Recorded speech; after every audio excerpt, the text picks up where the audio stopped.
hoy hay un pleno extraordinario y se esperan importantes decisiones sobre lo que va a ser el diseño electoral para el 2026. Congresista Fernando Rospigliosi, buenos días. Buenos días, Fernando. Buenos días, Carlos. Buenos días, congresista. ¿Cómo está? Fernando, nuestra primera pregunta tiene que ver con una reconsideración que quedó pendiente a un tema importante para este diseño de la política y de las elecciones, que es la posibilidad de que se reelija, de que se reinstaure en el Perú la reelección de alcaldes y gobernadores. ¿Es posible que esa reconsideración logre los 87 votos que se requieren para aprobar esa reforma constitucional, que de paso involucra a la permisibilidad de existencia de los movimientos regionales? Ojalá, yo espero que sí, yo espero que haya algunas bancadas que hayan reconsiderado precisamente su posición sobre esto. Yo creo que es muy importante porque fue un gravísimo error eso de prohibir la reelección de gobernadores regionales y de alcaldes con el argumento de que eso evitaba la corrupción. Eso es absurdo porque ya los hechos han demostrado que luego de que se estableció esta prohibición, la corrupción continuó. O sea, el problema no es la reelección, el problema es a quién se elige y los mecanismos de control que puedan existir para evitar precisamente la corrupción. Pero esto de evitar la reelección impide que pueda establecerse una carrera política, que un buen alcalde, un buen gobernador puedan ser eventualmente reelegidos, etcétera. Entonces yo creo que es muy importante que esto se reconsidere en el Pleno del Congreso y tiene que ser ya en estos días, no sé si hoy, mañana o la siguiente semana, porque esta es una reforma constitucional que requiere ser aprobada en 2 legislaturas sucesivas. Entonces, como se ha aprobado en la legislatura anterior, si no se aprueba ahora, eso vuelve a foja cero y ya no podrá implementarse para las elecciones de 2026. Entonces es muy importante, creo yo, que esa reconsideración prospere. Congresista, y hay otro tema que para algunas bancadas es muy importante porque parece que los plazos del 12 de julio y de octubre para tener afiliados que quisieran ser sus candidatos presidenciales o a las próximas alcaldías y gobernadores los dejó sin tiempo para hacer sus fichajes necesarios. Entonces quieren que se cambie los plazos y sean antes, eso sí, de abril del próximo año, que ya no podría correrse más los plazos. ¿Hay posibilidad, hay correlación? ¿Cómo ve usted desde la Comisión de Constitución la posibilidad de que se cambien esos plazos? Yo personalmente no soy partidario de que se cambien esos plazos. Esos plazos se establecieron con la debida anticipación, todo el mundo los conocía y, bueno, ya se vencieron. Entonces, me parece equivocado pretender nuevamente ampliar esos plazos para dar lugar a que se sigan pasando de un grupo al otro. Ahora, lo que sí hemos hecho en la Comisión de Constitución, hay un dictamen que ya está aprobado y que podría entrar al Pleno, que es permitir que para las elecciones municipales y regionales de 2026 hasta el 30% de los candidatos en cada lista sean invitados, es decir, que no pertenezcan a un partido. Y esto antes incluía solamente a los consejeros regionales o a los ediles, pero ahora incluye a gobernadores y alcaldes, es decir, pueden ser candidatos a gobernadores y alcaldes personas no afiliadas al partido, es decir, esto abre esa posibilidad. Ya no se necesita cambiar esa ley de los plazos para la afiliación partidaria, sino cualquier partido, teniendo en cuenta que son más de 2.000 circunscripciones electorales las que van a estar en juego en esas elecciones, cualquier partido puede invitar a personas que no están afiliadas a su partido. Entonces, esa es una buena posibilidad que precisamente no hace necesaria esa otra modificación para ampliar los plazos para la inscripción. Congresista Rospigliosi, ¿cómo está? Buenos días. Tengo un par de Carlos. preguntas. En primer lugar, usted ha sido ministro del Interior en su momento. Hoy terminan la vigencia de los estados de emergencia en la capital, en Lima, perdón, y el Callao. ¿Usted considera que los estados de emergencia, haciendo un balance general, han dado resultados o no? ¿Cómo considera usted que debe actuarse en el caso del Ejecutivo con relación al actual ministro del Interior? Mira, justamente yo estoy mirando cifras que está emitiendo el Ministerio del Interior, donde dicen que el estado de emergencia ha funcionado, ha sido un éxito y que realmente ha servido porque ha bajado la incidencia delictiva. Yo todavía no he mirado esas cifras, quiero examinarlas. En mi particular opinión, los estados de emergencia solamente son útiles cuando hay planes para utilizarlos, es decir, si el estado de emergencia te permite allanar sin mandamiento judicial o detener sin mandamiento judicial, tú tienes que saber qué lugares vas a allanar o a qué personas vas a detener. Y usualmente no ha habido eso. Sin embargo, yo creo que hay que...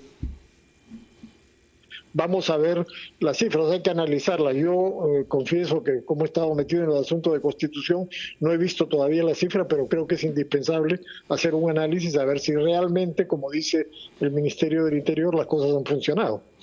Y además, congresista, en la Comisión de Constitución se tiene previsto debatir el dictamen para impedir que sentenciados postulen en elecciones por diversos motivos hasta por 10 años después de cumplir su sentencia, ¿cierto?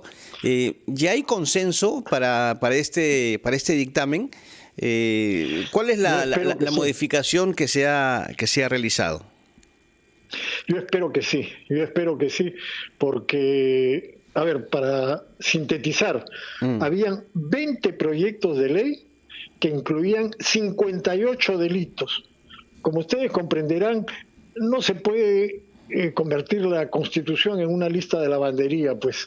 Entonces ha sido dificilísimo llegar a ciertos acuerdos. Esto se ha votado en el Pleno, no se ha aprobado, ha vuelto a la Comisión de Constitución y después hoy día nuevamente vamos a ver un dictamen que básicamente incluye delitos que atentan contra la democracia. O sea, en mi opinión, creo que esos son los delitos que deberían establecerse claramente en la Constitución, que no es el Código Penal, que no tiene una lista inmensa de delitos, sino la Constitución tiene que centrarse en aspectos importantes, los delitos que atentan contra la democracia y los que se llaman los delitos pluriofensivos, cosas como el narcotráfico, por ejemplo, delitos gravísimos que implican grandes niveles de corrupción y que también atentan contra la estabilidad del Estado. O sea, solamente ese tipo de delitos, creo yo, que deberían estar incluidos en la Constitución. Congresista, le pido por favor que nos espere un minuto nada más porque tenemos que cumplir con la pausa y regresamos para seguir conversando con usted, por favor. Viene la actualización de titulares. Usted particularmente respalda las mociones de censura presentadas contra los ministros Rómulo Mucho de Energía y Minas y Julio de Martini de Inclusión Social, Desarrollo e Inclusión Social. Eso se va a ver también el día de hoy. Bueno, la bancada de Fuerza Popular ha presentado una moción de censura contra el ministro Rómulo Mucho, ¿no? Entonces yo estoy naturalmente con la bancada. ¿Por qué se le debe censurar a Mucho? Bueno, yo desgraciadamente no tuve la ocasión de participar presencialmente en la sesión donde estuvo el ministro Mucho, pero las críticas que se le formularon iban en el sentido de que el gobierno había demorado excesivamente presentar esta propuesta de ley llamada la ley MAPE. Como ustedes saben, este 31 de diciembre vence el Reinfo, que ha sido usado como una patente de corso por los mineros ilegales para blanquear el oro ilegal que ellos producen.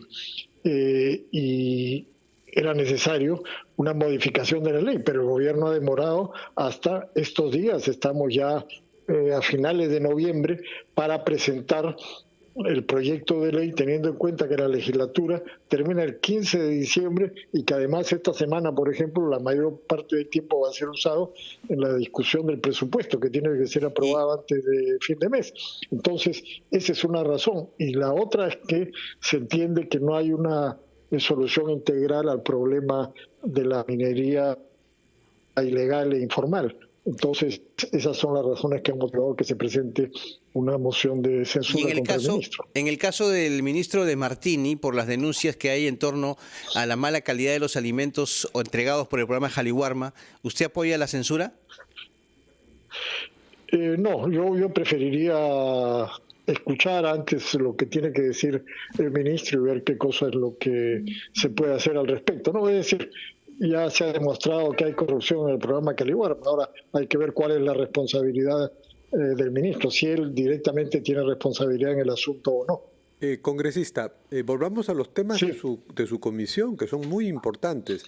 Ustedes están detrás de un dictamen para volver a permitir el ingreso de los aportes privados sin los topes que actualmente existen, que son bajos, a los partidos políticos, ¿no? Para que no sea la minería ilegal y las economías ilegales las que estén aportando por lo bajo, sino que lo hagan los privados, pero eso tiene que ser con transparencia. ¿En qué fase está ese dictamen? ¿Qué posibilidad de que se discuta, se apruebe en estos días?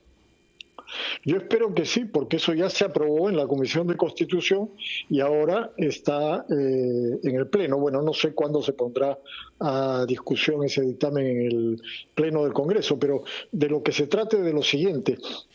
Prácticamente se prohibió con esta reforma que hizo la coalición vizcarrista, se prohibió los aportes privados, o sea, se redujeron al mínimo en lo que respecta a aporte de personas y se prohibieron en lo que respecta a aportes de empresas.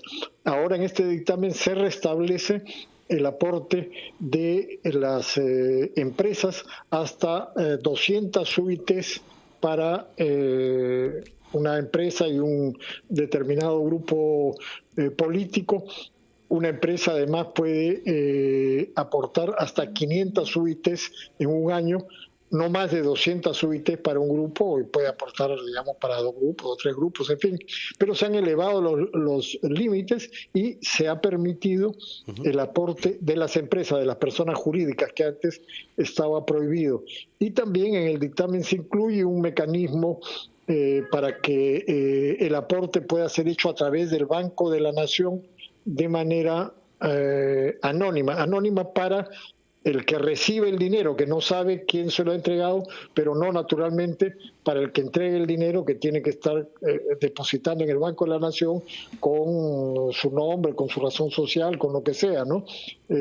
Precisamente se trata de evitar los aportes ilegales.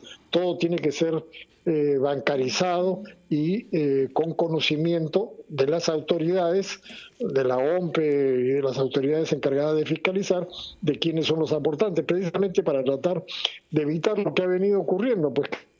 Ahora, una última pregunta. A los candidatos. Una última pregunta, congresista Robledo, para toda esta gente, que no solo de su comisión, sino de otras comisiones también que tienen dictámenes importantes de temas incluso trascendentes, se necesita tal vez más días de los que tienen por delante hasta el cierre de la legislatura previsto para alrededor del 15 de diciembre, ¿no? ¿Hay la posibilidad, usted solicitaría, su bancada lo haría, hay la posibilidad de que se amplíe la legislatura, que es algo que lo puede hacer fácilmente la mesa directiva sin tener que convocar a la Junta de Portavoces, ¿no? Bueno, yo creo que ya no, porque se ha establecido la llamada semana de representación para la semana del 16. Entonces, esa semana ya no puede haber pleno y ya la siguiente semana es Navidad. Entonces, bueno, yo espero, como tú sabes, se ha convocado un pleno extraordinario para el día martes. Usualmente los martes no hay pleno, va a haber pleno martes, miércoles, jueves, quizás se amplíe también el viernes. Entonces yo espero que los asuntos importantes puedan ser debatidos. Los asuntos urgentes, digamos, importantes hay muchos, pero los asuntos urgentes puedan ser debatidos en estos días y las siguientes semanas hasta llegar al 15, que se cierra la legislatura, ¿no? Yo espero que sí. Sí. Congresista, una última pregunta de mi parte. El defensor del pueblo, Josué Gutiérrez, ha expresado su respaldo al partido Antauro, que fue declarado ilegal por el Poder Judicial. Además, su hermano milita, ¿no?, en ese partido. ¿Usted estaría de acuerdo con que el señor Gutiérrez vaya al Congreso de la República a explicar esta especie de respaldo, si es personal o a nombre de la institución que es la Defensoría del Pueblo? ¿Qué opina sobre este respaldo? Bueno, yo estoy en total desacuerdo. Yo creo que la democracia tiene que defenderse. La democracia no puede permitir que, por ejemplo, terroristas entren al juego electoral para tratar de destruir la democracia, o que criminales y asesinos que abiertamente hablan de destruir la democracia, de estatizar los medios de comunicación, de liquidar la libertad de prensa, de fusilar a quien dé la gana, puedan ingresar al sistema para destruirlo. O sea, explícitamente lo están diciendo en todas partes del mundo. Esto está prohibido. En Alemania se prohíbe a los partidos nazis. En el Perú, naturalmente, yo espero que la Corte Suprema llegue a una decisión correcta sobre este tema. Así que yo no estoy de acuerdo con lo que ha dicho el defensor en este sentido. Supongo que él tendrá que fundamentar esto ante las autoridades correspondientes. Eso es lo que entiendo que ha dicho, ¿no? Que él va a fundamentar eso. En fin, ya veremos. ¿Debe ser citado al Congreso, cree usted? Los argumentos. Mira, no sé si las citaciones al Congreso, en fin, no dan muchos resultados en este tipo de casos, ¿no? A menos que sea ya una interpelación, cosa que no se puede hacer con el defensor del pueblo. Pero, en primer lugar, discrepo completamente de lo que él ha dicho, y en segundo lugar, esperemos que haga el sustento, porque ha dicho que va a ser un sustento con argumentos jurídicos. Vamos a ver cuáles son los argumentos, pero yo no creo que sean argumentos correctos, porque la democracia tiene el derecho de defenderse. Bien. Y en este caso, este sujeto, este asesino de policías, no debe poder ingresar al sistema electoral. Muy bien, congresista Fernando Rospigliosi, presidente de la Comisión de Constitución del Parlamento, muy agradecidos por su participación en Ampliación de Noticias. Muchas gracias, buenos días. Muchas gracias, Carlos y Fernando, hasta luego. Bien, señores, 8:47, vamos de inmediato con los anunciantes y regresamos en Ampliación de Noticias.